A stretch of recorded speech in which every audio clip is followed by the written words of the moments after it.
Here's how to turn off join on Roblox. Now, if you're in the Roblox app on your iPhone, Android, or computer, and you don't want anyone else to be able to tap on your profile and tap to join you, you just want to be able to play by yourself, you need to turn it off in the settings. So let's hop out here and tap on the More button at the very bottom right.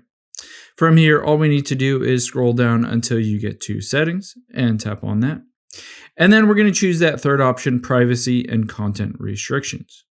Once you're in here, you'll be able to see the fourth option, Visibility and Private Servers. Let's tap on that. And then let's get to visibility. You can see online status and show current experience is set to everyone. All I need to do on here is switch this to no one, and then show current experience will also switch to no one. You also want to make sure share activity updates is turned off. And now when you go back out here and play a game, no one will be able to join you.